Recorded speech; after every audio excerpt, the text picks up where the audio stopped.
Now then, people, welcome back to the Just Joe Football Show. It is a new time for you, 7 p.m.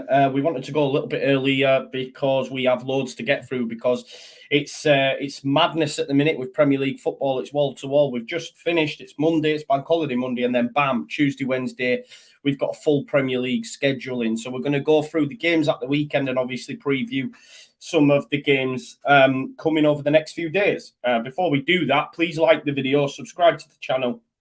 And, of course, get your comments in. And hit that notification bell because I've got loads going on this week with it being transfer deadline day, watch-alongs, just, wall-to-wall. It's wall-to-wall. And, of course, I've got the legend that is Corey with me. Corey, how are you, brother? All right? Yeah, very good. We finally won. Finally scored a goal, a bit of deflected one, so my mood's improved. And we're signing Lucas Paqueta. It's official. So it's looking like a very good window. And fingers crossed, I think we even want one or more two through the door. So can't complain. It's been a couple of weeks where I've been a bit dour, but look, hopefully it's turning up now. I'm just watching the video as well that's been released. It's quite cool, man, with Christ the Redeemer on it. He stood on top. I ain't seen it. I haven't even seen it. Have you not seen it, bro? No. I'm going to save it. Yeah, save it, man. It's quite cool, actually. So big up to Corey. Listen, it is just me and Corey tonight. Bank Holiday Monday. I think people have got sore heads or something, but they can't make it tonight. But it's cool. You've got the two best ones anyway, really, to be fair. Let's be honest. Make sure you subscribe to Corey's channel as well. I might save you as the intro today. Should we save the intro today? Does it hurt your ears, Corey? Nah, it doesn't, mate. It doesn't. Nah, put it on. Why not? Put it on, man. Put it on. I get too many complaints. Right, let's get into it, folks. I don't think I do it. Arsenal started like a house on fire. Signing number 2 for this new era. It's Judgment Day, people. Yeah! What did your boy tell you? It was never in doubt. Never in doubt. Don't believe in any luck. I believe I'm self-made, yeah. Yes, man, we are here. Right, we've got loads to do, but I tell you what I've noticed today, Corey, right? Obviously, I've been away today with the family. We've been to Flamingo Land. It was really, really good. But my phone's just going off with notifications from all the transfer stories because you can tell we've got a couple of days left, can't you? Because, yeah, mate. It's just going off everywhere, isn't it?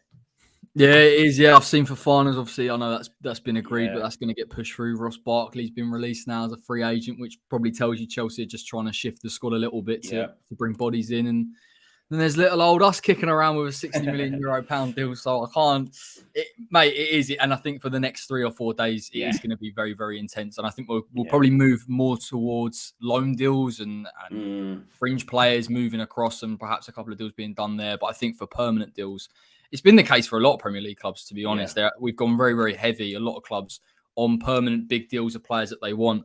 You've even seen with Forest signing players. I think they've signed Lodi as well from Atletico Madrid, which is a brilliant. I think they've signed 19 in total, bro, something like that. It's crazy. I mean, I'm sure we'll get on to the Spurs Nottingham Forest game, but there is a big turnaround, and there are some talented players, but naturally it will take time for them to assimilate and grow into the league. So, but yeah, interesting. Yeah. Romano's just mentioned that Dubravka and Anthony are both at Manchester United. Here we go. So that's them two done. You've got Paqueta. There's Fabrizio Romano give the Dan James stuff the seal of approval to say that Spurs are interested in him and want him with a loan with a view to buy. I know you're not a Leeds fan, bro, but for me, like, if this fee is banded around, which is being banded around at around about 20 million, like, for what Dan James gives Leeds United, I would snap their hands off, bro. I know we paid 25 for him, but listen, if you can get 80% of that back, I'd snap their hands off. You know what I mean? I don't know what you think about Dan James. It's an interesting one because when Bielsa bought him in, I thought that he would fine-tune, that he would improve his end product, his consistency. I thought there was a lot of elements about him off the ball and on the ball that would really help. But I think in this Jesse Marsch team, again, a team that plays 4-2-2-2, it's a bit narrow for him. And again, even when he's getting in the final third, is he consistent enough? You're looking at the players that you brought in, the quality. Jack Harrison's obviously improved from last year, but equally Sinistera and Aronson. So I do understand why you think, actually, do you know what? Let's sell him and bring 1 year. Same point. It is very, very late in the window. And unless Leeds have got someone completely lined up that they know is ready to go, then maybe just stick until January. But I understand what you mean. It hasn't been a signing that's really been successful. I think that's fair. What you'd Yeah, improve. no, I do. I found it quite interesting yesterday watching the Spurs game that he brought Jed Spence on, and he brought him on not at right wing back, but on the right side of that front three. And I can see then straight away, I was thinking, right, I can see why he wants James, because he wants to be able, now that Brian Gill's gone to Valencia, he wants to be able to bring someone in that he can bring on late in games. Not Jed Spence. He was linked with Traore, wasn't he, earlier in the window? It's that kind of element of a player that you know is going to stretch teams. And I know it sounds really harsh on Dan James, but the one thing that he does have is pace. As long as he commits to trying to stretch defenses and create space for others, then I think Conte would take that. But I wouldn't even have said that was a logical link, to be honest. I would never have thought that Tottenham would have gone for Dan James, but maybe you've hit on something. Yeah, definitely. Someone's asked what's going on with Gakpo. I've actually seen that Southampton have had a bid rejected for Gakpo. I know he was linked to Manchester United as well, but obviously they've got Anthony. I don't think Leeds United will go. I think it's too pricey for Leeds United, but I know Southampton have been sniffing around him and they've had a bid rejected today. So it's one to watch. Like I say, I think there'll be loads of mad moves. Just on the Anthony one, mate, before we get into the weekend's games, I think that price is crazy, you know. It is, There's a lot of money in it. Like Sinisterra, had more goal involvements than him last season. Like eclipsed him by miles, and they're paying 80 million for him. Yeah, look, I mean, I haven't seen too much of Anthony, but I do know that the goal and assists are relatively low for a player of that price tag. To be honest, I think with Manchester United, they've got to a point and they've left it so late in the window that they're throwing money at players that they know Ten Hag at least likes and wants and can integrate. I'll be surprised if he can hit as high a level as he's anticipated to with that price tag. I think that's too much. But at the end of the day, if he suits his system and it gives him rotation options, perhaps, and you know that he at least has that pace that perhaps people level at Sancho, that he's not necessarily quick, then maybe it's a good signing. But it's a hell of a lot of money. Like it is silly money. But we've seen it in this window anyway. We've seen Gibbs White go for 40 million. You know, these price tags are relative, and you know, you're looking at Declan, for 100, 120 million or whatever's been banded around. All of a sudden, that looks reasonable given some of these players. So, yeah, it's mad, isn't it? It is mad. But let's move on to the weekend's games, mate. We'll start with City 4, Palace 2. City went 2 behind, but that man Haaland came up with a hat trick. All goals were great. I think the third one for me was the pick of the bunch, just with him holding off players of the ilk of Ward and Anderson that are Premier League. You know, I think for me, I know Oscar touched on it before, that Anderson's one of the best centre-backs outside of the top 6 sides, for sure. Yep. And yeah, he was exceptional again, wasn't he? And City were great to come back from 2 down, to be fair. Yeah, they've shown a real resilience. I think we discussed, what was it, on the last show, that perhaps Palace could get something from the game, perhaps if Eze's involved. And we saw from the free kick and albeit fortuitous, Palace are still able to create and hurt teams. And I thought 2-0 down, City have been in that position quite clearly from the Newcastle game. But it's impressed me, actually, to be honest. I think City's resilience in these games to come back consistently. And I think Match of the Day flagged it. They were basically saying it's like giving the team a 1-up and then they're happy to go again and they've got that quality to do so. But listen, I know people have mentioned Haaland and the amount of touches that he's having. I think it was, 8 touches and 3 goals in the second half. It genuinely doesn't matter because when you watch him play, and again, I haven't sat down and watched a full Manchester City game, but the positions that he finds consistently, even when the ball isn't coming to him, are so good that he's giving himself a yard or he's giving himself a chance. And the third goal for his hat-trick was unbelievable. The pass is brilliant, by the way, from Gundogan. I think Gundogan's been in good form this season for City, but the way that he shields the ball as well, and you know from the minute he's in on goal, he's going to score. So it's a ridiculous signing. It gives him a completely different dynamic, and they're looking good. Even if they are conceding goals and perhaps they're a bit too open, when you've got Haaland, it's an unbelievable equaliser. So. Yeah, I'm glad I got it out the way, Joe. Do you know what I mean? I've seen Haaland once this season. We don't have to worry about it when we get to the True, man. It's quite interesting you touched on the 8 touches as well. I think he had 8 touches in each half. 3 of them came in the second half and they were all goals. And I guess it sort of pokes fun at those that were giving him grief the other week for only having 8 touches and getting 1 assist. But who cares about how many touches he's having if he's getting a hat-trick? You know what I mean? It doesn't matter, does it? Of course. It's the beauty of it from a Man City perspective is that you don't need Haaland to do too much else, even in build-up. He doesn't need to transition to the league. You're effectively just asking him to do what he's done previously and what he's good at. And City have had that in their locker for 2-3 years. We just haven't seen it with the false nine. Like the level of creativity that they've got within that team, Bernardo, Gundogan, De Bruyne, it doesn't matter. He's doing the job that he needs to do. And I think the biggest indictment of how successful that signing will be is when it comes in the Champions League and it comes in knockout games and perhaps even in tight, cagey games, and he gets that goal and then they can control the ball thereafter. I think it's, look, no one needed to know whether Haaland would be a successful signing, but I've been really, really impressed with what he's given them. It's a completely different dimension. Yeah, and it's mad. Do you know what I find mad at City as well, bro? Right. So last season there was talk of Bernardo Silva leaving. I know it's still talking about now, but Bernardo Silva was unreal last season. Then there was talk of Gundogan this season potentially going to Arsenal for a period of time, and now Gundogan's like just come. He seems to be the main man at the minute. It's mad.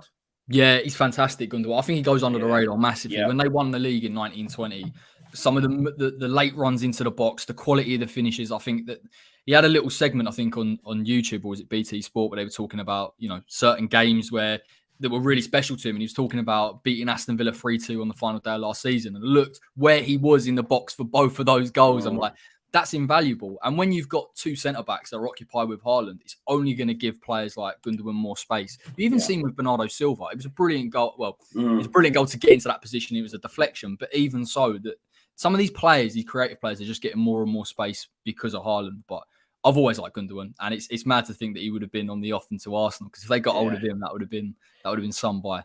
Yeah, definitely. I'm going to ask you this question, mate. I'm going to put a poll out as well.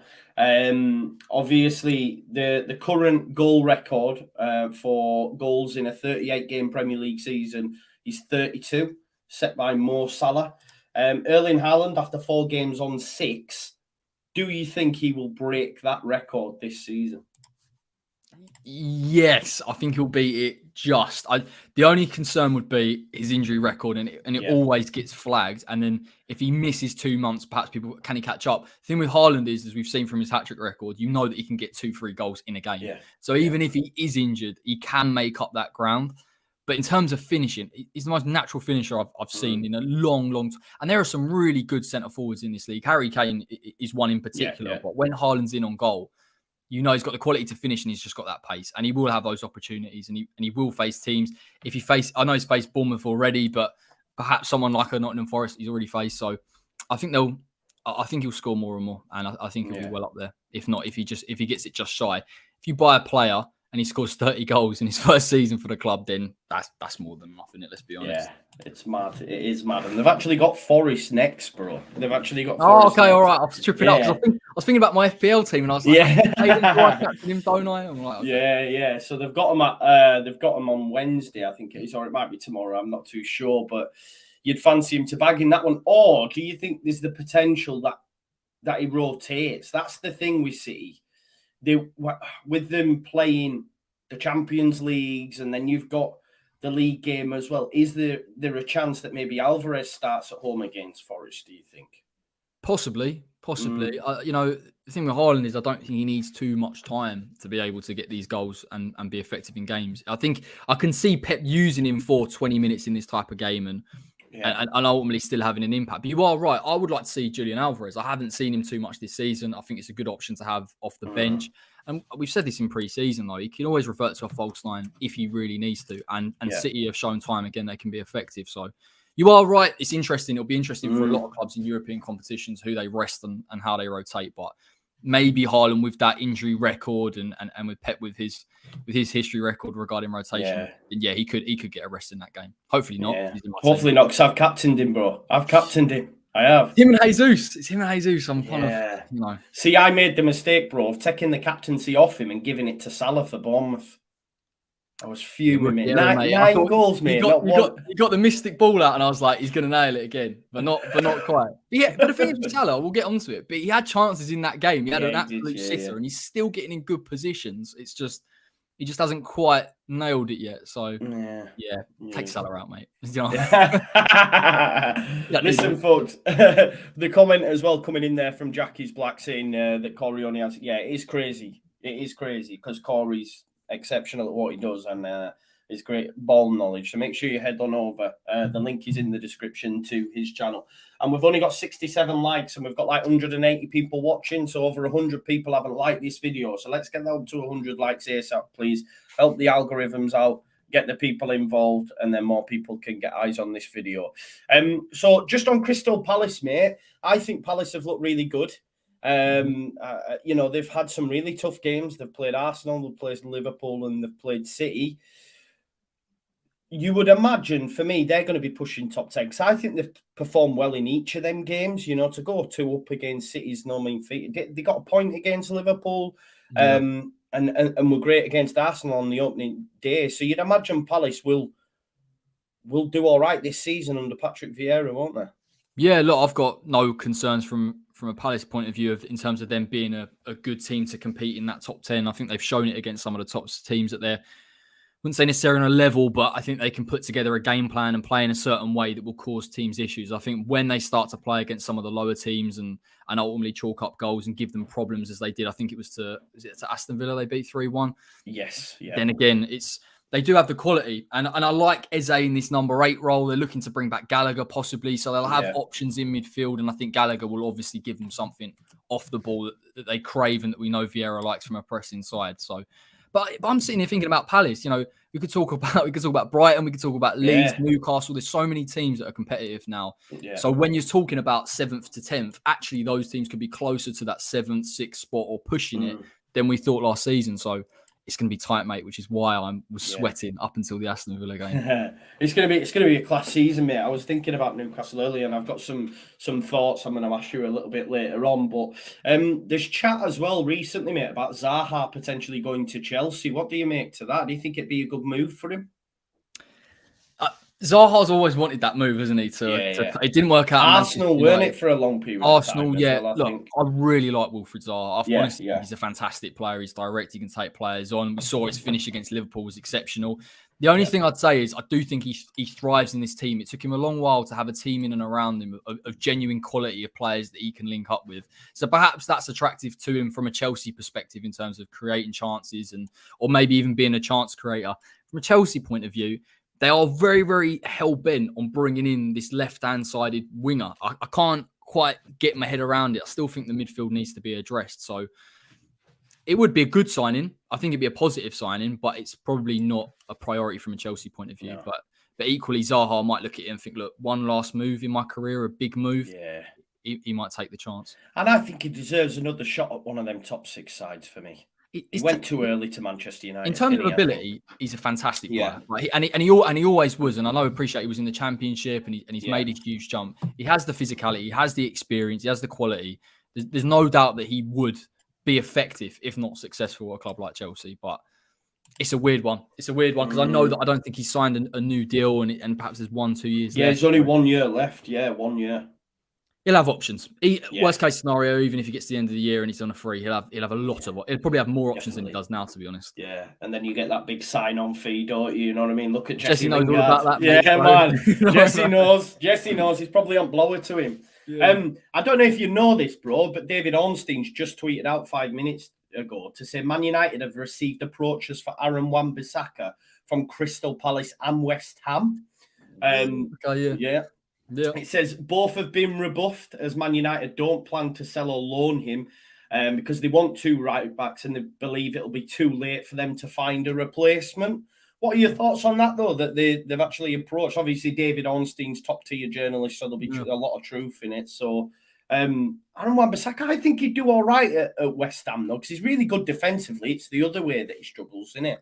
It's a weird one because I think had we not had so many right backs in a position where I feel quite comfortable in, I would have jumped all over it. I appreciate going forward, he's not the most effective. I think that's clear. But defensively, he's absolutely superb. And I just wonder whether it would perhaps suit us and give us a little bit of security, play a bit of a higher line, perhaps a little bit more reserved. I would take him. I would take him. I would look at him. It's just a question mark of we have Johnson coming into the team. Again, he's what, 21, 22. Yeah. He's progressing. Soufal, albeit as I dips in form. And then there's Ashby coming through. He's what, 19, 20 that's promising. So I don't know if it's a little bit overkill. But if he turned up at West Ham, I've got no doubt that in a David Moyes team, he would suit us down to the ground. But you'd have to be realistic about what you were getting from him. He's not going to start bombing in in the final third and putting crosses in and being really effective in that sense. But I wouldn't mind seeing it. I wouldn't mind seeing it. Yeah, no, definitely. This is what I mean. I love about the transfer window, because already in the last few, it's just gone wild. There's stories everywhere. I love it, bro. Let's move on to Manchester United then. So they beat Southampton. It wasn't easy by any stretch of the imagination. I watched the game. They rode their luck at times. But listen, they've ended a run now of 7 straight away defeats. And it's the first time they've had back-to-back victories since February, mate. So that's huge for them just to get one over the line. I think from a Man United perspective, probably Ten Hag's thinking, as long as we won the game, considering what happened at Liverpool, if they go out and lose that, it's just straight back to where they were. So although it wasn't vintage, it's good for them, innit? It's big for Man United and where they're at, even as a team, in terms of actual development and building momentum. And again, a team that's without Ronaldo, that's without Maguire. I think that they're the same settled faces. And albeit you could look at McTominay, and I think he was quite fortunate, to be honest, with the handball situation. But even him in that system, what he was doing defensively, I think they can just trust in, and I hate that word process, but they can trust in at least what Ten Hag's trying to do. And it was a good goal from Fernandes, to be honest. And I think he's been under a lot of criticism, and his form has been very, very poor. But the stats on him in the team without Ronaldo and with Ronaldo are quite stark. And I just wonder whether it gives him that little bit of freedom and license to get into those advanced positions. And he obviously has that quality to get goals from midfield. But it's big for them. And to be honest, if you can add Casemiro into that and you take McTominay out, then they are starting to build. Martinez, again, I didn't watch the game, but I've seen the stats. Did very, very well by all accounts. And I think he was given man of the match. So although there were question marks about him defensively and in terms of physicality, actually he is showing real promise. So yeah, they'll be happy with it. They need it. As a football club, they need to just get results on the board and start to progress a bit. Yeah, it's quite interesting about Bruno Fernandes. I mean, I can't stand him, mate. I know we were talking about Zaha. He falls into that same category for me. They're great footballers, but I just can't stand how their antics on the football pitch, a bit like Richarlison. We'll talk about that in a little bit later on as well. But yeah, he is a great footballer, he is. And I think when Ronaldo came, he sort of shrunk under that, because he's Portugal's number one, isn't he? You know what I mean? He's like the godfather, I guess, of... It happened... Joe, it happened in the Euros, didn't it? Yeah. Badly with Ronaldo and got dropped, and then that was it. It's like they can't. Yeah. You think they'd be able to play together, and you think they'd be that level of quality, but they're both players that are so reliant on having freedom within the team and license to do what they need to do, that when you've got too many of them, it becomes a little bit disjointed. So I think that's why they don't work well together. Yeah. No, for sure. Let's move on then. Liverpool versus Bournemouth. So Liverpool, obviously, we were talking, and I've said this every week, and I've been consistent. I know we all probably had them bottom anyway, but for me, they are the whipping boys this season of Bournemouth. The squad's just not good enough. Obviously, just on Scott Parker as well, I didn't know until I listened to some things today. I know he said afterwards that the squad can't compete at this level. There was talk that people think he might walk because he's not been backed. But I think he's been a little bit harsh on himself, because they have played City, Arsenal and Liverpool, and the only other game they won. So, listen, we struggle against City, Arsenal and Liverpool. Do you know what I mean? I won't be so hard, but I suppose 9-0 is a tough pill to swallow. But just on Bournemouth, mate, surely rooted bottom of the table, you'd imagine, wouldn't you? Yeah, I mean, look, I've got a soft spot for Scotty Parker, having played for West Ham growing up as a kid. But do you like his cardigans? He's got sort of cardigan out. I've got to be honest, he can't be rocking up with a cardigan. Do you know how much they are, Corey? No idea. We had a look on the watch along, because I was listening to the Football Ramble and they mentioned it. They're like $4,000, bro. But he's got it inside out. He's actually got the label on the Scotty. Honestly, you give me some mad ones, man. Give me some great years, but we can't let this run. I feel sorry for him in every interview. It just feels like he's desperate for certain players to come in. And having said all of that, having watched the highlights on Sky and seen it again, I thought Bournemouth were quite naive, to be honest, when they were playing against Liverpool. It was a sort of, it'd initially gone with a back five and then went to a back four, and the spaces between midfield and defence. And you're playing against Firmino, who just absolutely thrives in being that false nine and linking the play. You're giving him all the opportunities in the world to score. And I think just the way that Liverpool got Alexander-Arnold into central positions and just overloaded and ultimately he got a fantastic goal. But they are in big trouble, to be honest. I do think he has got a valid point in terms of having Premier League experience and looking to compete. But Bournemouth as a club, I think they've recognised, albeit they were in the league for 3-4 years, that they're not convinced that they are going to be a permanent Premier League fixture. And they always kind of go between the idea of we're comfortable in bouncing down and coming back up. And I think we're seeing that more and more, to be honest. We're seeing teams come up and actually be quite confident. And Nottingham Forest is a bit of an exception because that was back to what Wolves did when they came up and Fulham when they came up back then. So these teams are starting to be really, really risk averse. And listen, I think, unfortunately, Scotty's feeling the pain of that. But you are right. These are top teams. And, even a Liverpool team out of form, it's an absolute nightmare to deal with. So we'll see, mate. It'll be up against your Evertons and your Aston Villas, and obviously he's got the result against them. But teams like that, if you can get performances out of them and 3 points, then they'll at least be competitive. But it doesn't look good at the minute, to be honest. No, it doesn't. I'm aware my Wi-Fi's dropped and I all look like all mad fuzzy and that, but people, I'll get that sorted ASAP on the Wi-Fi. Don't worry about it. Stick with it, folks. Bournemouth have got Wolves up next. That's a test for them. They need to be winning these home games against teams. Listen, I really like Wolves and I've been impressed with them. The games that I have seen them, although they struggled to get points on the board, I think they'll be okay. But listen, Bournemouth only 21 shots across 4 games, which is the lowest in the Premier League for over a decade. So that shows you what kind of situation they're in. And as I've said many a times, when you've got Kiefer Moore leading your line in the Premier League, it's not the one. But yeah, Liverpool, mate, a little bit on them, obviously. They were going to come back at some point and they came back with a vengeance. 9-0, equaled the Premier League record. Trent and Virgil van Dijk look really good as well, back to their best. So, I mean, do we expect that run to continue now? They just needed that moment. I guess when Salah gets his moment as well, it'll be like, right, now we're really cooking. Yeah, I think Salah's.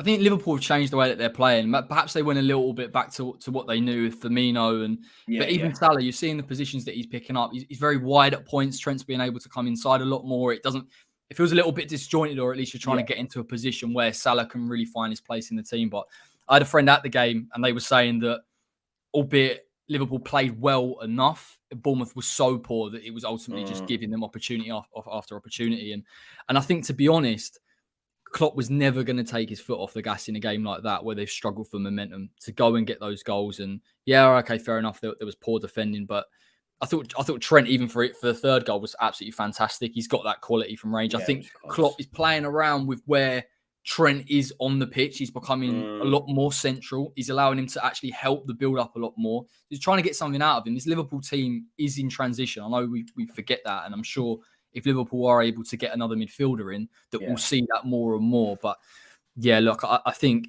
it will help Liverpool massively just to get that level of scoreline. And even some of the young players. Harvey Elliott this season's played, I think he's played pretty much every game, which would be unfamiliar to him. Carvalho's come in and scored a goal. So experience is needed. And it will just take a little bit of pressure off him.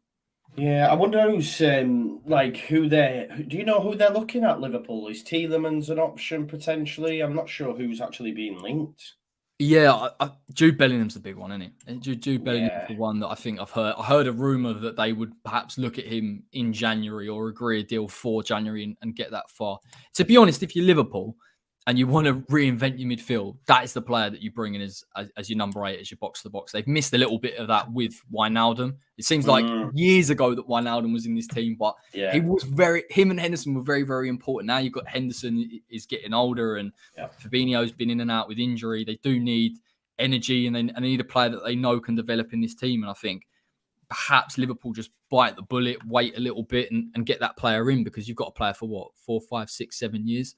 If Liverpool's still successful. So, I'd wait if I were them. Albeit, I know they're struggling with Milner and the like. So, yeah, definitely.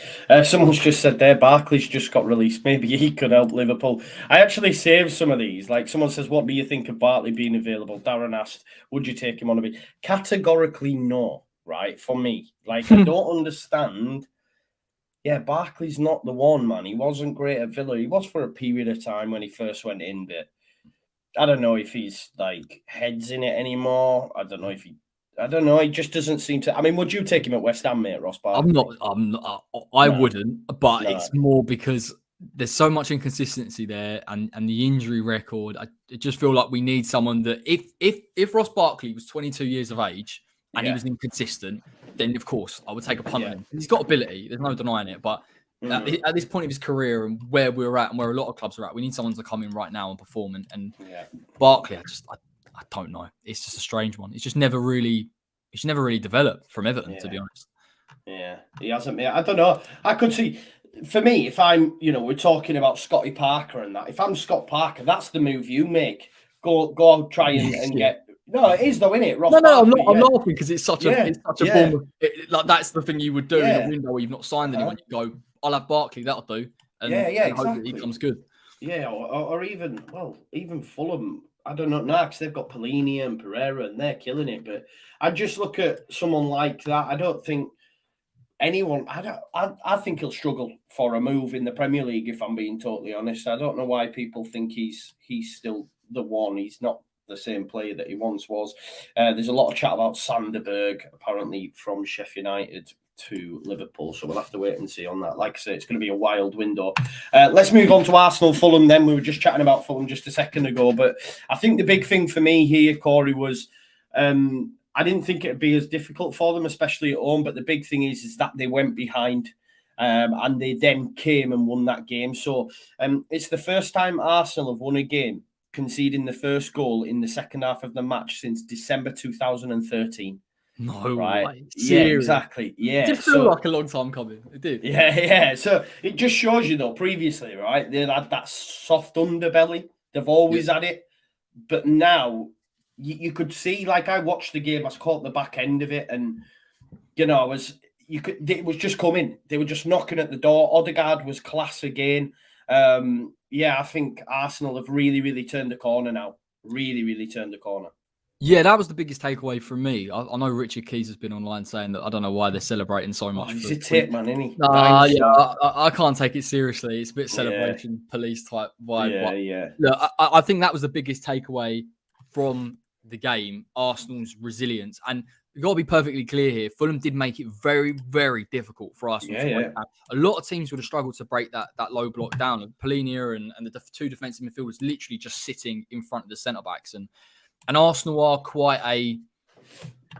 they've moved away from being a formulaic team. Jesus gives them a completely different dynamic. And Nketiah came on. I thought he did really, really well. I was actually surprised how well he did in his movement. Nearly scored a few as well, didn't he? He was really good. Should have done better. But again, Arsenal trying to create, keeping that level of consistency. And ultimately, even though the goals you'd argue are fortuitous, to the same token, you earn your luck. We earn our luck. They earn our luck. And they need that, because I think there will be games across the course of this season. If Arsenal, as a team, if you're going to be competitive for your target, and that'll probably be the Champions League, possibly pushing third and maybe even the top two, you have to be able to come back in those type of games. Like that mentality is absolutely priceless. So I think it's actually probably quite a big moment for Arsenal as a team and a young team to be able to sit there and reflect and go, actually, we've done this before. It's not going to be pretty. It doesn't necessarily have to be free-flowing football. We don't have to control the game, but we can come back from setbacks. Even the Gabriel mistake. Last season, Arsenal lose that game. They don't come back from that, and Fulham see it out. But the fact that as a team they were able to get over that and ultimately still keep that level of performance is impressive. Arsenal have really impressed me this season in a lot of ways. They're my favourite team to watch at the minute, Corey. They're very good. They are. I know people will say, have they played against the level of opposite? And that is the test. And perhaps this type of result is a good litmus test to see them against the top side. And can they be resilient? Can they defend deep against teams? Is that what they're going to do? Are they going to press high and keep that same level of energy? There'll still be question marks, but ultimately Arsenal are in a good position where moving forward, they could have a lot of points on the board when they come and play these teams. So they'll have momentum on their side. I've got to give them credit. If they get Tielemans into that as well, and they may make signings, they've got good depth. But again, look, I think Arteta has done a good job. From what the recruitment's been very, very good. That's class, and like Gibby says here, and it's class to see fans of other clubs watching this show, and that honestly, it absolutely makes me buzz when I see that. He says, if we beat Villa Sunday, it's the big test. We usually don't do well at Old Trafford. Hope we can make a statement there. I've never seen the atmosphere be like this ever in my lifetime as a fan, and you can see that, mate, coming. I mean, notoriously Arsenal at the Emirates doesn't have an amazing atmosphere, but you can definitely see the fans are definitely on board. And just looking at the fixtures, I think, like you say, you've got Aston Villa at home, Man United away, Everton, Brentford, but then in October you've got Tottenham, Liverpool. That's when the real test comes, because it's conceivable they could be unbeaten up until that game. They could maybe get a point at Man United and win the others. Yeah. And then Tottenham, Liverpool on the bounce, first and the 8th. So that'll be the real test. And then they've got to go to high flyers Leeds United, which is not easy. Never easy. It's never easy. Yeah, so Arsenal killing it right now. And them Arteta naysayers must be shrinking now, man. I can't lie. Hands up. I really wasn't convinced by it for a long time. For a long time. And actually, having watched him this season, perhaps I could kind of see what he was trying to do. And then the fact that he was able to add to that and improve it and actually answer those questions. And, on the fans, I know people give him a bit of stick because it seems a little bit gimmicky and people are bringing up the Sleeper song. To be honest, as a fan base that clearly for God knows how many years now, probably since 2004, since the Invincibles really has kind of always struggled a little bit with that kind of connection with their team. Let them have it. Do you know what I mean? It is something that's invaluable. And if you've got it with your team, it's great to actually go to football games and just enjoy it. Yeah, definitely, mate. I agree with you. I mean, that Saliba song, I did it's in my head. I can't do it because it gets in my head so much. I did the watch along of the game. Who was it they were playing? Arsenal. I want the Fulham on the game before. I can't remember when it's. Oh man, and he scored that goal, Saliba, and I thought, oh no, he scored. He's going to get even worse, man. And it just says Saliba. Mental. Right, let's move on to their North London rivals. Then Forest versus Spurs. Did you catch the game? Caught the tail end of it. I've seen the second goal. Actually, to be honest, I've seen both goals. I've seen the penalty and what have you. Look, Forest were very good, Yeah, I mean they were creative. They were more into the game than I thought that they would be. It was more of a and I think that's where Forest are lying at the minute. I know they're getting a bit of stick because people were saying perhaps they're a little bit disjointed, but when we played them, it was a closer game than what people think. Yeah. And Forest are a better team than what people think as well. I just think Tottenham at the end of the day had the quality through Harry Kane. Richarlison's assist, by the way, is insane. It might go under the radar, but people forget. Essentially, the defence has tried to step up, but he's hit with the outside of his boot, and they've just all got completely caught. Especially when you consider Sessegnon played an absolute stinker just before it, and Kane's going, "Oh, for God's sake!" And then the ball breaks for Richarlison, and he's straight back on it. He's Kane, and like you say, outside of the boot, it was sweet. Wasn't it? I was going to say it's good to see. It isn't, because I don't want to see anything positive about Tottenham. But when you look at Kane, I think Conte's getting the balance of him as a number 10, as a number 9, and he's allowing him to get into those positions. He has players in and around him that can carry the ball. It gives him the opportunity to find the space.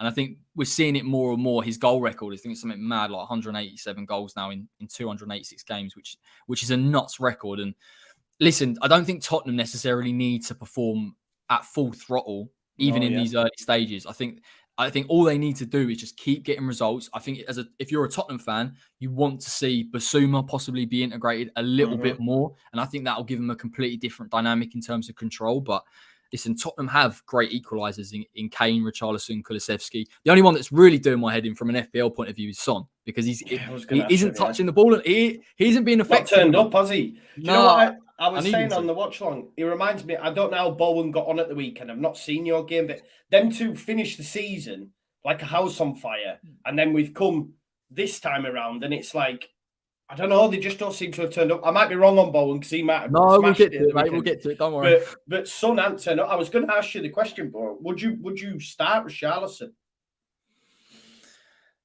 It's a tough one because I've been asked this question before about Son. Tottenham fans always say he goes through purple patches. You know, he's world class at points, and at other points he can be really, really frustrating.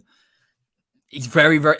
The thing with Son is if he's effective within the game, even if it isn't about goals, if it's about assists, you leave him in because of the relationship that he has with Harry Kane, because of how they can stretch teams. The problem is if he's just simply not being involved in the play enough, then Richarlison is direct enough, can cause teams issues, create space on his own. Perhaps he needs a game. Perhaps he needs just a little bit of rotation. But I would edge just towards giving him 1 or 2 more games. He's that good a player. I find it really, really difficult to go, let's just drop him. No, I agree with you, mate. I agree with you. Thank you very much, Ibby, for the super chat. Here we go. He says, search for a new channel to listen to last week and found your show to be the most enjoyable. Honestly, keep up the great work, lads. Wishing you all the success. Thank you very much, Ibby. And make sure you go check out Corey's channel as well. His link is in the description. Thanks for that, mate. So I love that. Harmony says, don't give him too much money. He'll only buy cardigans. I won't be. I wish I could spend $4,000 on a cardigan, Harmony. At that point, I know I've got too much money, mate. Just on Richarlison, what did we make to Brennan Johnson cutting him in half? I can't lie to you. I enjoyed it, Corey. Yeah, look, it's always going to happen, isn't it? And the last time I think Nani for Manchester United has done it. Ronaldo's done it. This does happen. At the end of the day, it is one of those things. It's completely understandable why Brennan Johnson's gone through him. Yeah. I don't find it as irritating as what some people do. I didn't think it's not the worst showboating I've ever seen. But Richarlison's that character. Like he will play on that edge. He can frustrate people. But I didn't find it that bad. I didn't find it as bad as what some people were saying. But no. And do you know what as well? Richarlison's been widening it up on Twitter. I don't know if you've seen, but he's had a go at Cara. He's actually replied to D.A. Hamann and said cry more and all that. So it's like someone said in the chat, there you go, it was Ibby. He is one of them players that you hate, but if he plays for your team, you're on board with it, man, aren't you? Every day of the week. Listen, you don't need to tell me. We had Marko Arnautovic. Do you know what I mean? Yeah, everyone probably absolutely despised him, but when he plays for your club, you love him, obviously, until he decided to leave for China.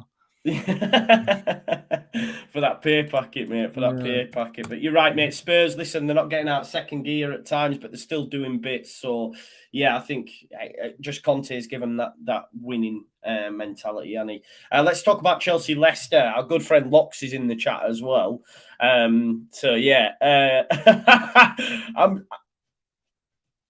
There's a chance that hear him go, get him out. Get him out now. I can hear him going mad, but listen, they were unlucky to not get something in the game by all accounts. They had plenty of shots hit the post, I think, as well. I did have a question mark here, but Lox isn't here to answer the question because I didn't actually see the game, but they were well in it by all accounts. But it's actually no win in their first 4 games now for 19 years. So that tells you how bad it's going at Leicester. I did have a relegation battle, mate, question, but Lox isn't here to answer. But what's going on there, bro? I have no idea. I ask Lox this question every single week, and I still don't really feel like I ever get to the answer. I can't even see anything from a Leicester point of view outside in that tells me what's going on. I think we are getting towards territory of if it's become that stale and the players really aren't responding to it. As good as a coach as Rodgers has been, as successful as he's been in winning that FA Cup and the finishes that they've had, it may be an opportunity to look at someone that can reinvigorate, whether it is a Graham Potter or whomever. But they're in a really tricky. Graham Potter goes there. Would he go there? Do you know what? There's something about it tells me he wouldn't go there now. I think he would have gone if Rodgers had been sacked at the end of the season. I think he would have definitely would. The thing with Brighton is, and there would have been certain similarities to Leicester. It seems like it's changed, but the recruitment's very good. The structure of the club, the technical people that they work with, it would be quite like an obvious translation for Graham Potter to go to Leicester. But I think it's late. They've banked, haven't they? They've banked on Rodgers being able to turn this around, and he's still a top coach. It's just it has gone too far, and you lose. And when you lose for Fana, there's serious pressure now. What in a couple of days to go and spend X amount of money to improve the team. If Tielemans goes, that's a strong portion of your team, of some of your highest performers leaving. So they could be in trouble. They could be at that back end of the table where they're going, listen, we're not going to get relegated, but we're flirting with it a little bit. I just can't mentally get over it. To me, their team is more than good enough to be top 10 and competing. And I just don't understand what the issue is. The only one that seems to be consistent enough in performances is James Maddison, who's been absolutely outstanding. But other than that, I think it's become too sour. Yeah, I think the big thing for Leicester for me is what they do with that Fofana money. I think things are running deeper. I know Locke said they took a loan out before for the training ground or whatever, but they took a loan out a couple of weeks ago. They brought in Danny Ward, not Danny Ward, sorry, Alex Smithies. They've let Kasper Schmeichel go. There's unrest within the squad because James Maddison, I know he's been consistent, but obviously he'll have had his head turned. Newcastle were interested, so, that might be on his mind. You've got Tielemans, will he go? You've got the Fofana situation. I'm not sure. Listen, they're going to get big money for Fofana, we know that, but it's whether or not they reinvest it. And they haven't got long to do it, if they don't, then for me, it's like they want to sell or something's not right because they're keeping hold of that money. It's going to be one to watch over the next coming days, but I don't think it's a wild proposition to say that they may well be down that back end of the table. Locke says throw 25 million at Poch. There's no way Poch goes to Leicester, is there? Sorry, Locks, but I can't see that, bro. It's very unlikely, but say it would depend on his appetite to get back into a job. And he would have to feel like he was going to get seriously back. To be honest, I look at Poch, and at this stage of the window, you'd basically be saying to him, right, keep your money. You can manage the team up until Christmas, and then you can spend a forkload in January, which isn't a great market to spend in anyway. If it was a bit, like I say, if it was the beginning of the window and he wanted to take a punt and he had money to spend, I could kind of get it. But now it doesn't make sense. If Poch is going to go somewhere, he's going to go into a ready-made job, a team that he knows Europe going as well, hasn't he? Theo's mentioned it there. Poch wants Europe, although he's put cock, but he meant Poch. There you go. This is more like it. Michael Brown, Dyche is available. Locks, you need to get ready, mate. Forget about people like Poch. 4-4-2, my friend. Dyche is your man, mate. Dyche is your man. But we'll have to wait and see. Like I say, it could be a mad few days. Steve Evans. Don't give me palpitations, man, will you? A Villa fan friend of mine said they would take Potter in a heartbeat. Everybody at Villa wants Stevie G out. We're going to talk about that next, actually. Just before we do, 10-man Chelsea done well to get their 3 points. Obviously, Sterling off the mark now with 2 goals as well. And Locke's just coming in there saying that he'd take Ollie. We know you would, which I think you're mad. You're mental. Anyone that wants Ole Gunnar Solskjaer, that shows that Leicester's got your head frazzled, man, if you're considering getting Ole Gunnar Solskjaer. Mate. Yeah, take some time out. Villa 0, West Ham 1 then, mate. So finally, Corey, a goal and 3 points on the board.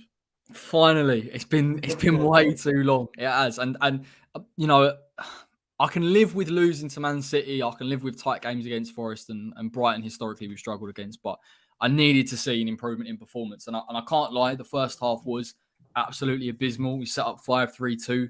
The build-up was poor. We couldn't beat their press. We didn't have the quality. It was the same issues that I've seen from us from the past 3 games. The midfield looked very weak and Declan looked isolated. Declan looked completely off it, to be honest, first half. Skamaka, no one's getting near him. There's no intensity in our game. And I thought Villa looked very, very comfortable, to be honest. We defended well. Kehrer and Zuma did really well in a back 3. But aside from that, I think someone brought up the XG was 0.01 for the first half. So that tells you everything you need to know, even without looking at the game. And 4 now smack one into the advertising board. So that's what I thought. And I thought, listen, we're in big trouble here because this is the same.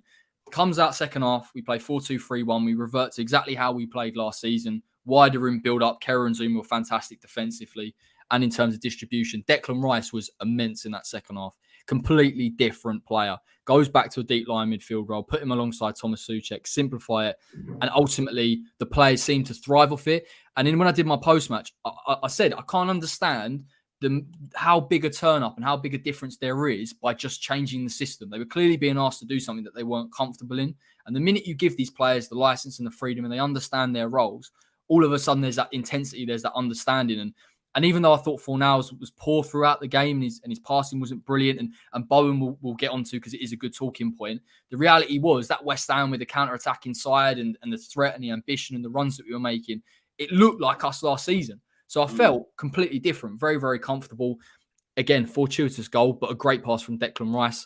And Ben Rama came on and once again, he's been our best player this season. He really has been absolutely stunning. Completely different player to what I've seen in the past 2 years. And if anything, I think it gives Moyes the question, do you persist with being a possession-based team and try and mould Souček into a good midfielder that's ultimately got decent passing quality, or do you go back to what you know and you ultimately work on your strengths and you're comfortable with that and you negate a few of your weaknesses? And Paqueta gives us a serious question mark as to what he wants to do and perhaps helps Declan Rice out. But I'm just happy to see one half of football where West Ham look like a much more balanced side. And that's what it should be. We should be excited. You bring on Mickey for the last 20. He has the energy levels. He has the intensity. He's pressing. He's holding the ball up. That's what I wanted to see this season. I wanted to see an improvement on what we had. I wanted to see squad depth. I wanted to see rotation. So I'm feeling a lot more relieved and comfortable ultimately that West Ham can at least compete on Wednesday and compete on Saturday, because it was dross. It was so bad I couldn't have broken down the game because we couldn't put together 3 passes. So I'm just glad I got to see a bit of the old West Ham, and hopefully it's a bit of a turning point. Good. I do hope so, mate. Jack said, Antonio or Scamacca for you, and if can we have the one that you don't like? But who's your number one? That's my number one. Is it hard for you to let go? It's hard. It's very, very early, to be honest. I think I would edge it towards Mick for now, albeit I think Scamacca, in terms of what he can offer to this team, will surpass Mikel Antonio probably quite shortly. But it's nice to have a conversation rather than, it's Antonio and that's sort of it, and it's Bowen in a false 9. But yeah, I'd just edge just for now. It'd be a bit harsh, I think, to just suddenly boot him out. Yeah, no. That's fair enough. When the game was going on, mate, I was doing. Who else was on at 2:00? Wolves Newcastle, wasn't it? But I seen Maxwell Cornet was trending. What's the deal there? Did he feature? Did he come on at all? Or no, he didn't come on. Maybe people wanted him on and Bowen off. I think that was more what the conversation was about. I mean, Bowen is in very poor form. That is a very, very poor game. I think he went through. What do you put that down to? Maybe overplaying last season, all them games, do you reckon? I have no idea. I think sometimes it's confidence and it's momentum, and for a long period of time he was scoring week in, week out, or he was getting assist and a goal. The good thing is he's still getting into those positions. So he hasn't lost what I think he can offer to this West Ham team. And ultimately, if he can still get into those positions and all of a sudden he ends up finding that finishing touch, then we're talking about Bowen 10 goals, 10 assists, or possibly pushing it.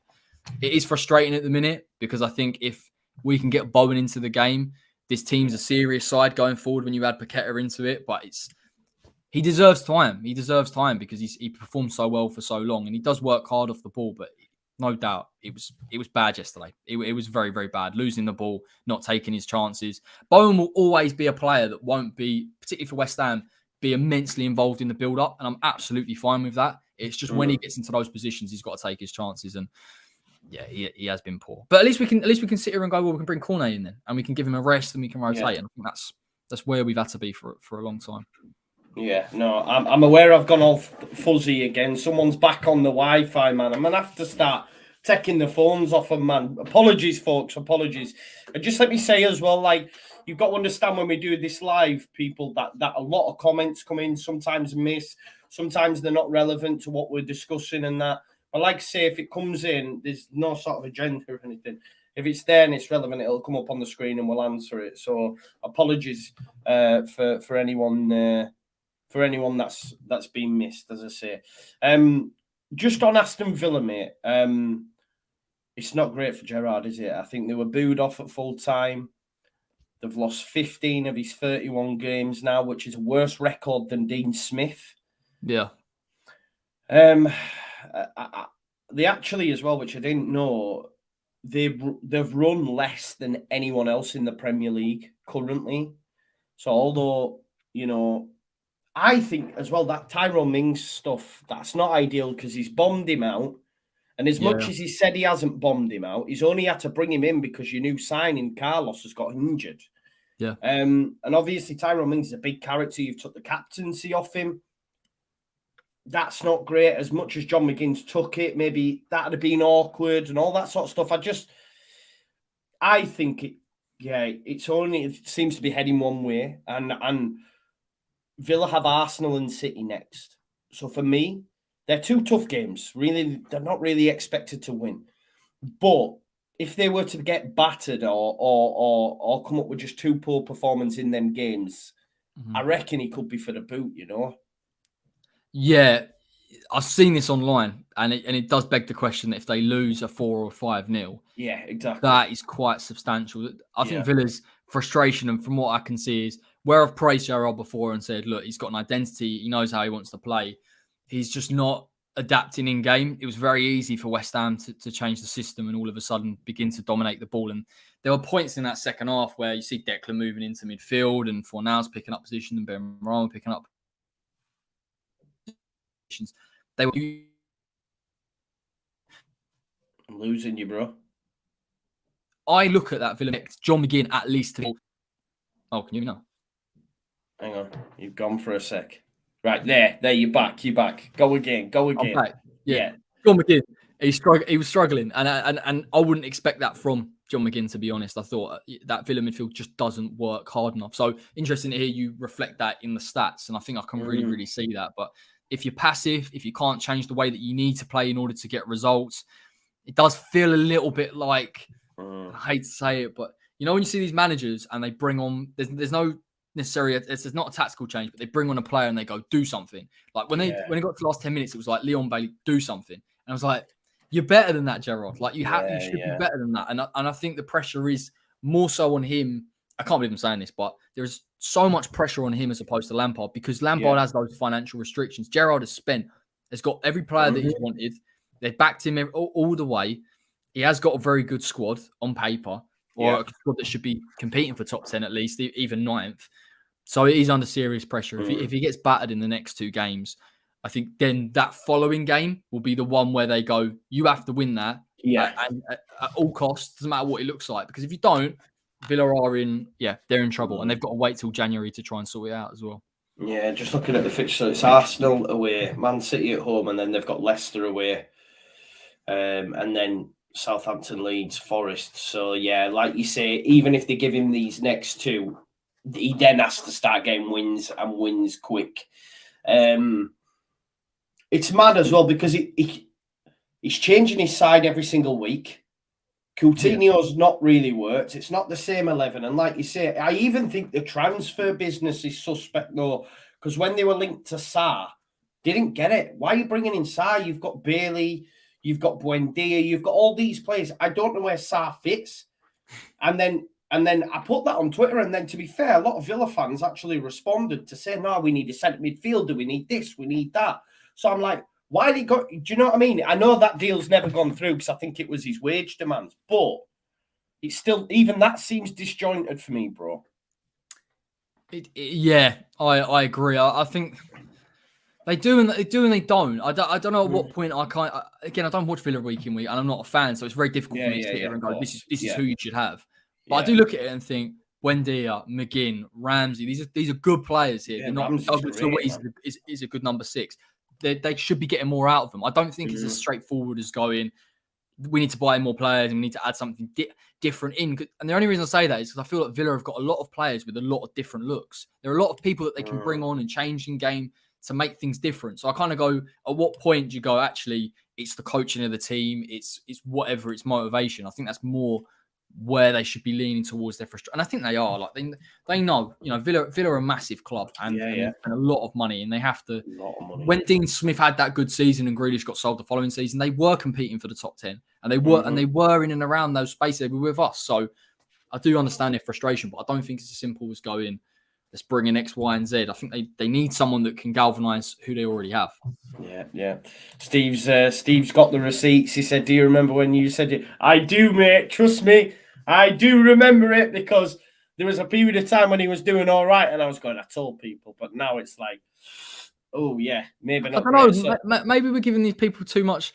Like, maybe I'm forgetting when you're looking at a Lampard or a Gerrard, they're very, albeit Gerrard's had probably a more managerial experience, they are still very young. Maybe I'm being harsh in any criticism, because it just feels like, oh, Gerrard looked tactically like he was well set up, Lampard doesn't. And then look at Lampard and think, well, if you look on the other end, he did keep him up and he did try and tweak it a little bit. It's kind of like, maybe they just aren't very good yet, and they just are in that period of their career where they need time. I'm not convinced on Lampard, by the way. I'm more convinced on Gerrard. But same. So. Yeah, sorry, Lisa. We went a little bit earlier because I thought it was going to be a long one, and then people couldn't make it, so it's just me and Corey. So it's not as long as I expected, but it's cool. It's cool. It means you can get up early. I can have some tea and then go to bed. Nice, because tomorrow's going to be wild. It's a mad week. It's a mad week in terms of content. So I'm just going to put my foot on the gas, man. Yeah, sorry, Lisa. I know you're a regular. Mate, you've got Spurs then. Is it Wednesday? Wednesday night? I have, Massive mate. for you, that, isn't it? What are you expecting? I mean, it's really tough. I feel better now knowing we can compete with Tottenham. Maybe I'll regret saying that because they're still a very good side. I think if West Ham can turn up like the side we did in that second half, add Paqueta to it, and again build momentum, then we can get a draw. Maybe make it really frustrating for them and nick it. But no illusion, they are at the minute the better team, and it's going to be. Harry Kane gives me nightmares. We have to get that defensive midfield partnership absolutely spot on because I'm not watching him drop into the 10 every now and then having 20 yards of space around him. I can't be seeing that. So a draw's good. Okay. And then maybe nick it. You know, I would love to see us nick it against them lot. Definitely. So fingers crossed. We'll see. Richard says Lampard, old West Ham player. Maybe he'll come back as manager one day. No, just own him. Only his dad, mate, not him. Never in a million years. Do me. Oh, no. Definitely not. God, I couldn't think of anything worse. Yeah, Spurs are getting hammered, by the way, apparently. Spurs are getting hammered. We'll see. It'll be a good game to watch. It will be a good game to watch. Please do smash a like on the video if you haven't already. We've got over 300 people. We got there eventually. It's probably due to the timings, but we wanted to get in a little bit earlier. Get it up to 200 likes, 25 people in order to get it to 200 likes. And make sure you check out Corey's channel as well. His link is in the description. John B said some very informed opinions in the chat this evening. Yeah, it's been a good video, and I've enjoyed the chat as well. Let's move on to Wolves Newcastle. Both goals were absolutely exceptional. Ruben Neves, I was so impressed with him yesterday. Like, so impressed. I can't, but he's one that could go to Liverpool. Why don't they go? Why don't they get Ruben Neves? Do you know what I mean? Because he's class, man. He was great yesterday. I didn't watch it, but I've seen the goal. And listen, Ruben Neves. But even not just mate, he was everywhere. He was unreal yesterday. No. That's what I mean. Like, people look at Neves and they think, okay, he's got fantastic passing, he scores these fantastic goals. There's a lot more to him. I even think defensively he offers a hell of a lot to that team, and it goes hugely under the radar. Very, very complete midfielder, to be honest. So I think you're right. The only problem is I think Wolves said they want 100 mil, which you would at this point. You turn around and go, yeah. I don't know about that. You're Wolves. You don't need to sell. Yeah, you just say, look, that's what it is. Man United pay 100 mil for Anthony. So I mean, you're a dead winger.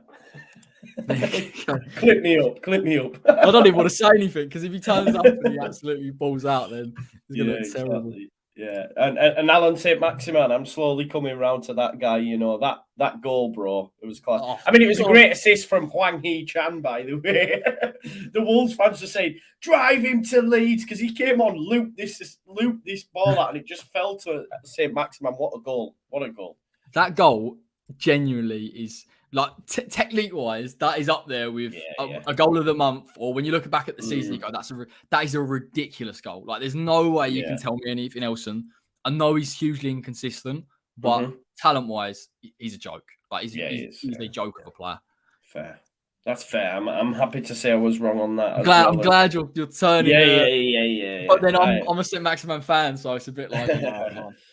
Now, here's my question for you on Newcastle, right? Having watched the game, and they have done well this season, but there's a few injuries. I think Alan St. Maximan came off with a hammy, maybe. You've got your man Callum Wilson as well picking up knocks. And then when he made changes later on in the game, Eddie Howe's turned into Ryan Fraser, Jacob Murphy, and Matt Ritchie.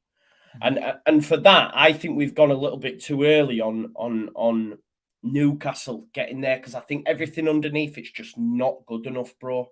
And I think over the course of a 38-game season, if St. Maximan's out, Wilson's out, them are not the ones. Fraser, Murphy and Ritchie are teams that are down the bottom, struggling relegation. You know, a lot of them were in the Bournemouth side, for example. So I just think they haven't got the squad for it yet, bro. Yeah, it's a tough one in building a team. Like, I've seen it from our point of view, and there's that argument that you should only bring in players of first team quality, and of course that does leave perhaps a lot to be desired behind that. You are right. I still think Eddie Howe can get a tune out of them. Again, I think if you're talking in terms of blending them with other players, if you can keep the structure of your team fit, which, to be honest, I look at Botman, Bruno Guimaraes, I think they've been linked with another player today. I think it's from Ajax and Isaac. Then you have a strong enough team, perhaps, to get through someone like a Ryan Fraser coming in. The difficulty will be if multiple, or certainly a few of those players are injured and they have to rely on them, in which case then all of a sudden they look like that team that Steve Bruce had before he got sacked in the takeover. So it is very, very close, but you have to... Newcastle a strange one because they feel very, very relaxed for a team that has that much money and people have a lot of expectation from the outside. I think they're comfortable with where they're at and they're comfortable with where they progress. And perhaps they'll look at January as more of an opportunity to bring in certain players of certain quality and they feel that they can get there. You got to remember, it's such a weird year. They've got a month off between November and Boxing Day. So if they do have injuries or whatever, they're only really a week away from that January transfer window. So maybe they're just biting the bullet, but they're doing it. They're doing it right. Recruitment, right? Yeah. I like it. I do like it. Do you give them a chance away at, considering what they did against City? Do you give them a chance away at Liverpool? Yeah, they can give them. They can give them issues. They really can. I mean, they can push for a draw. I think in terms of a counter-attacking team, that high line pressing, I think they can. I think they could hurt that midfield. You know, Liverpool still without a Thiago is a huge miss. If they had someone in there just to control the midfield and control on the ball, then I'd feel that maybe Liverpool can negate that a little bit and hurt them. But it's good. I'm really intrigued. I genuinely think Newcastle can cause them a problem. I don't think Liverpool are out of the woods yet. I still think injury-wise, there's going to be chances for Newcastle to capitalise on. I don't know if Isak's fit. If he is, that would be ridiculously interesting. He scored the weekend before he signed for Sociedad, so he's obviously playing and he's up to match sharpness. Yeah, but that was the conversation before. We're talking about injuries, Callum Wilson being injured and not being able to bring someone in. Now you have a number 9 that's going to start for God knows how many years, and is probably on paper a better player than Wilson. So let's see. I think Gomez is still looking shaky, to be honest. There's a couple of times where I've watched him with Van Dijk, even in the Bournemouth game, and I thought actually he's misplaced a pass there, and he's struggling in possession. If you can just get him behind him, you can cause some issues. There is more of a blueprint, I think, towards some of these bigger teams now, where people aren't afraid necessarily to go and press and hurt. And I think you have to do that against Liverpool. Manchester United did it. I look at them against City. There's no reason they can't do it to Liverpool. Yeah, I think the main thing for Liverpool, I don't know if Eddie Howe's done a presser today or anything like that, but if they're so lucky if Alan Saint-Maximin is unfit, because he would terrorise Trent. He would terrorise Gomez. Like, in terms of how Liverpool have played this season and their issues in midfield. And I just think, they're so lucky if Alan Saint-Maximin is out for this game. I don't know if anyone can let us know in the chat, but so lucky, because he'd kill them. I think he would definitely kill them, wouldn't he? But he's got to address it at some point, isn't he, Klopp? Yeah. I know he's really principled and it's worked really well for God knows how many years now, Henderson, Salah, Trent, but at some point it's gone beyond just, it's a high line, Trent bombs let's just play him behind it. It does very much feel like he's giving him more license to do what he needs to do in build-up. You have to be able to protect him with the midfielder.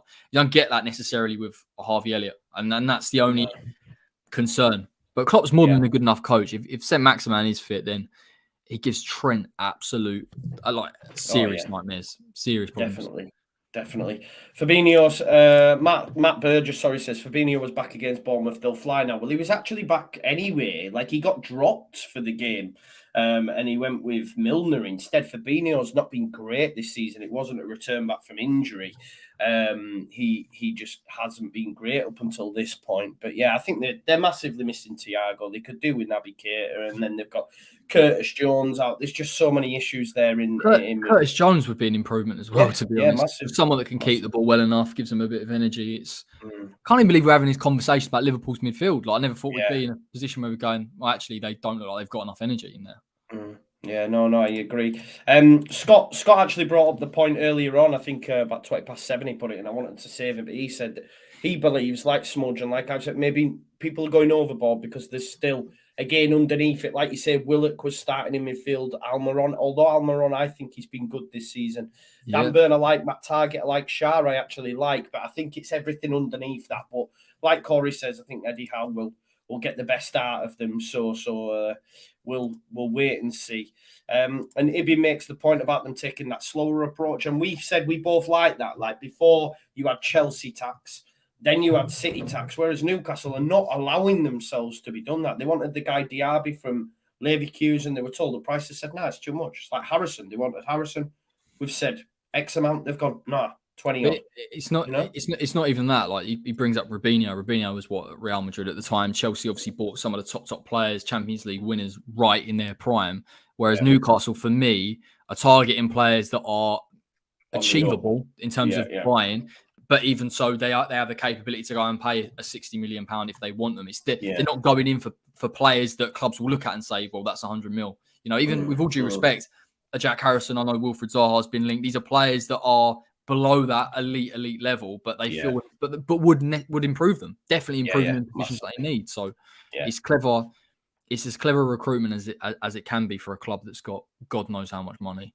Yeah, it's like as good as Almiron in terms of pressing and what he does and running, but his goals and assists are great. If you then replace that with someone who's at next level up, then it just takes them on again, doesn't it? But it's time as well. Like you can't just gut a whole squad and bring in a whole flux of players. Like even we've seen to a degree, it's quite difficult to bed them all in. And perhaps it's different with Leeds because Jesse Marsch is quite au fait with the players that he's brought in, and it's different. But that's the way they kind of need to go around it. And they'll be in a position where they'll go into a summer window and say, we need 3 players. We can spend 30, 40 million pounds on each player and they'll improve us massively. And you need it for squad depth anyway. You have to have a big squad in the Premier League. And I know they're not top quality players, but they will do a job. And Eddie Howe's good enough to get something out of them. So I think they're doing it right. It's good. It's good. Before we move on to Brighton, we've had a question here from IBB who says, who finishes higher, Newcastle or Brighton? Newcastle. Who gets the England job, Eddie Howe or Graham Potter? Graham Potter is an absolute. If you want to bring somebody in to make the most of the talent we've got, that's the guy. That is 100% mentality wise, tactically. That's someone that England definitely need. I can't stress that enough. It'd make perfect sense, to be honest. Yeah, I would prefer him. I would definitely prefer him for sure. But we're going to talk about Brighton now. Brighton now 9 games without defeat. 4 clean sheets on the bounce, 3rd in the league. And do you know what, Corey? They're just so good. They're just, without being amazing, they're just so good at negating everything you do. Do you know what I mean? Like, whatever your plan is, they're just like I hear people say, and I've seen it on people say, oh, it was a poor game, both sides are poor. No, that's what Brighton do to you. I think they make you look poor. Do you know what I mean? He's just so good in terms of tactical nous. Graham Potter, just negating everything you've got. He's a nightmare. He does my head in. Yeah. Like, he really, really does. That's a mark of a top manager, someone that can change in game in 2-3 times if he needs to. And I think he's done that against us. He's done it against you. The fact that this team is able to play in different ways, it can press, it can sit slightly deeper defensively. Again, they've showcased the quality that they have. They can control games. He can do things very, very quickly. I think it's actually how proactive Graham Potter is in making the change, not just seeing it. And I think that's why Brighton are a real issue for some teams to deal with, because they don't know what they're getting. And listen, I know these players aren't fantastic, but there is enough quality in that Brighton team. Pascal Gross, by the way. Unreal. Honestly, the quality that he has, and in that role that he was demonstrating, the finish, the pass, I think for Solly March that he could have done better in. He is a very good manager. And I think that's why the only thing that I always think about Brighton is, are they clinical enough? And that's the same boring question. But I think if Brighton one window brought in a clinical player, or let's say they brought in Ivan Toney or whomever, then maybe we would see something. Maybe we see something different, and they'd look quite comfortable in games rather than struggling to convert the XG. No, I think that's fair enough. But even though if you took Danny Welbeck out, they lose something. I know he's not famed for goals, but he offers them so much, I agree. This is the thing with Danny Welbeck. I know he gets a lot of stick, and he's a bit of seen as a has-been, and he scored a goal against that. Every time I've seen him for Brighton, he gives them a natural number 9 that can at least stretch the play, that's good enough in front of goal, that can take his chances. Yeah, okay, fine. He's not playing enough games, and if you could get 20, 25, 30 games out of Welbeck, maybe his whole career would have been different, but he is enough for them, and he just gives them a different dimension. But I still don't get why they don't invest in that area as much. I don't know, maybe Potter's quite particular about what he wants from the players, or he feels we can create enough and nick a game 1-0 and we're comfortable enough that we're defensive enough. But they always start really strong. That's the one thing. They always start, for the past 2 seasons, they've started very strong. So I'm a bit cautious to go, they'll do this. But I do think they'll be 9th, 8th. I think they could be in and around that ballpark if they can keep this up. I think they got the highest ever finish last season, so I expect, they'll definitely try and match that, or if not better. Matty Turner, who I think to Brighton fans says gross, 3.5 million 5 years ago, bargain of the decade. I think he's not the top scorer. That was after. No, he won't be. Willie Haaland is, but he's certainly up there. He's gross, but even just at the weekend, right? Estepina, who they brought in from Villarreal, like I was saying, he's just come into the Premier League. I did rate him prior to that, but even their recruitment, they've gone and brought Cucurella.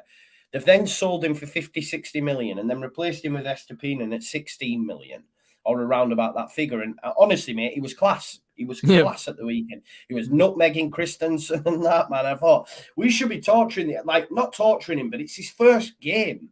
I know he gave a few slap passes that we nearly scored from, but overall in 90 minutes, I thought he was great. So their recruitment, is just immense at Brighton. Yeah, they're so impressive for a club that obviously has got promoted. It's had to build really, really slowly. There was a long time with Graham Potter where it kind of felt like, they're just about staying up. They're genuinely 15th, 16th. And people were quiet. They said that is what Brighton are. But the fact they're able to build, we're now seeing the cycle where they're selling players for big, big money.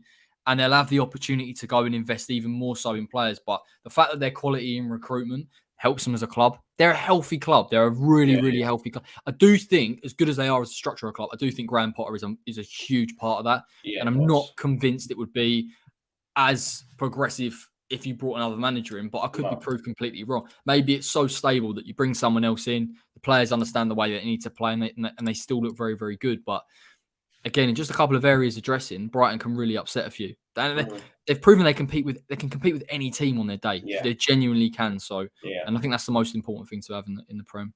Yeah, and the thing is, like, when that time comes, because I know even Brighton fans will know that time comes when Graham Potter moves. They've got the recruitment right. They've got to get the manager right as well. We know as Leeds United fans that it could have gone drastically wrong last season. You've got to have that succession plan. You've got to always be planning, because would it have been Houghton before Potter? And obviously that went tits up, didn't it? You know what I mean? So they have to get that next manager right. We're now going to finish with Leeds United's opponents on Tuesday night, tomorrow, in fact. Everton 1, Brentford 1. Gordon finally got a goal. Maybe that puts an extra 10 million on this crazy transfer fee that's been touted about for him. I think he goes, just on Gordon. Do you think he goes, or do you think it? Because for me, if I'm Everton, I know there was some crazy stories saying yesterday. We mentioned it actually a couple of I think maybe on last week's show, that there was talk of Brozier and Gallagher going to Everton and him going the other way plus money. That came out. That came out yesterday. But yeah, what do you think he'll go, or do you think Everton will just? Because for me, I'd probably sell him. Are you all right, Corey? I'm just charging up. Don't worry, in case I go. I'd probably sell him, a bit like the Dan James situation, but obviously they'd get a lot more money for Gordon and say, right, we need a striker, we need this, we need that. I know they've brought Neil Maupay in, but like you say, it's not prolific, is he? So no, yeah, you're talking about. I've heard rumours of Brozier and Gallagher possibly going. Yeah. I would do it. I really. 100%. It's not that Gordon isn't a talented player. He's not.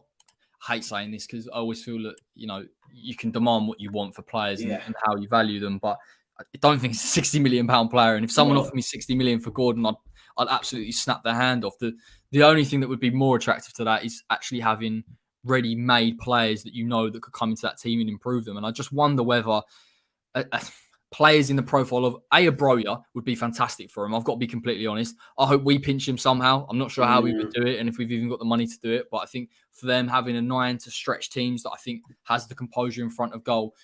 You've also got Gallagher in there, who I think unfortunately really struggled in that Chelsea system. He's not purpose built for it. I think there's certain things that he isn't good at. And I think Palace really got the best out of him. But ultimately, they're Chelsea players that perhaps Frank Lampard knows of or maybe feels comfortable with. Or you look at Gallagher, they might look up to him. So I think that would be an intelligent move for someone like Everton, who don't necessarily have a lot of money or have the ability to have a huge outlay on their own. I would do it. Everton's biggest issue is having a more balanced team of players to look more cohesive. Last season, it was Richarlison, it was a low block, it was a counter-attacking side, and it was Anthony Gordon. And that was it, really, in truth. Jordan Pickford. But I think if they can add in and around that, they've got Onana. If you add Gallagher to that, you've got energy in the midfield. You get Decore in there, that's looking like a decent midfield 3. Then you add to it a little bit. Appreciate they don't have maybe the wingers that they'd like. I think that's a long-winded answer to a question, but yeah, they should 100%. I would cash in. I would cash in for 100% that. Every day of the week. No one will offer 60. No one will offer. I can't believe someone is offering 60 million for Gordon. So when someone gives you that silly money, you just go for it. Like, yeah, okay, fine. Yeah, definitely. We've actually got Everton tomorrow. To be honest, I don't know how they got a point, by the way, against Brentford. Like, Brentford absolutely peppered them, hit the post, crossbar.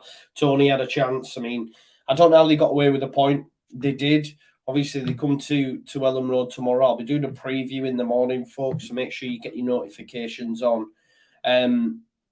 But for me, Everton, again, a bit like Gerrard, for me, this tomorrow is must win for Lampard. And he does have a good record, and Everton have a decent record at Elland Road, because after that, they've then got Liverpool, Arsenal, and you. Now that's 3 rock-hard fixtures. Rock-hard fixtures. So if Leeds beat Everton tomorrow, they're not beating Liverpool, they're not beating Arsenal, and they'll struggle to get anything against you. So again, a bit like Gerrard, it's getting to must-win territory already for Frank Lampard. Yeah, he does have to pull. He does have to pull something out of the bag. I think if he can get a win against Leeds tomorrow, that would be ridiculously huge for them. I don't think they'll get it. I just think Leeds at home, the pressure that they'll have. Not talking about the atmosphere, but actually the energy that you have on that back four. I'm not sure. Yeah. As probably as balanced as Everton look when they're sitting slightly deeper, and perhaps they can deal with teams like that. I just think Leeds, with the intensity of the press, I think you will get chances in that game. And if you take them, I can't envisage Everton being able to necessarily get back into it and even score 2 goals. So I think there is big pressure on Lampard. The 3 games that you've mentioned, even for us, they might be looking at a home game against West Ham, not in great form, thinking maybe we can nick something from it. But if we come into form, then all of a sudden it's very, very tough. Yeah. Everton's a weird one, because I just feel like the expectations have gone completely through the floor. Like, we understand where Everton are. For me, when they got the money from Mashira, it was very much they were going to go and compete for top 6. They were going to push on. They haven't done. Now it feels like they're relegation candidates. That's the only reason why I think Lampard gets a stay of execution, just because they feel that maybe you'll be all right. Maybe it turn it around. But if they're still in that predicament by mid-October, possibly pushing early November, I think they'll look at Dyche. Said it before. I think they'll look at Dyche, bring him in. He's got a good enough team if he can get the right recruitment as a club, as opposed to Lampard. And I think they could be all right. But yeah, no doubt. He's got serious pressure on him, and I think performances haven't been brilliant either. Yeah, no. And they're one of just 3 sides to yet secure their first win. I pray that Leeds don't give them it. Honestly, I pray that we don't give them it, and hopefully we get back to winning ways tomorrow. But I think Dyche is a great shout. He would snap the hands off for a club like Everton as well. Like, snap their hands off. Big club, can look after it, and build them slowly, which is what I think Everton need as well. So and you've got Tarkowski. I'm just thinking of the personnel that are there as well. They would work, man. McNeil as well, even like Yerry Mina, all them folks. They're just like, I think that's a great shout. Like, if I were Sheary, I'd be like, yo, Lampard on your bike. I'd be getting him. I think it's a great shout. It is a great shout. Just on that game tomorrow, what do you reckon, mate? Leeds, Everton. We're going to go 2-1 Leeds. I think you win. I can imagine you dominating it. Perhaps you may look a little bit vulnerable in transition, but I don't think Everton, the way that Brighton scored their goal, I can't concede that Everton will do exactly the same in how many that they'll commit forward. And I just think tactically they're just not quite there in terms of a counter-attacking side. So I think you'll win 2-1. I think you'll really, really hurt them. I think that they'll actually find it very difficult to live with you, if I'm honest. Yeah, Smudge says I've got a Chelsea-like performance again tomorrow at home, assert our dominance in our barn and send Frank closer to the dull queue. Yeah, I hope that does happen, mate. It'll be interesting to see what they do if Maupay starts, which I expect him to do. I how they'll change. I don't know. We'll see. Hopefully Leeds United will win. Listen, Corey, I've really, really enjoyed tonight, you know. I can't lie to you. I might tell the other lads that's it. It's game over. I really enjoyed here, man. tonight. You know I'm always here. I know, man. I know I can count on you, brother. Thank you for that. No listen, everyone, thanks for joining us. I know it was a little bit earlier. We got up to the normal regular viewing slots. We will be back on Friday. Looking ahead to the weekend, it's wall-to-wall football. As for myself, I'll be live in the morning. I do the match day preview on the day of the game, and then I'll be doing a watch-along on the evening as well. So I'll be live from about 7:30 on that one. Head on over to Corey's channel as well. Have you done your Paqueta reaction, mate? No, I got to do it, mate. I want to see Christ the Redeemer video. I'm still there and thereabouts. I'm getting excited.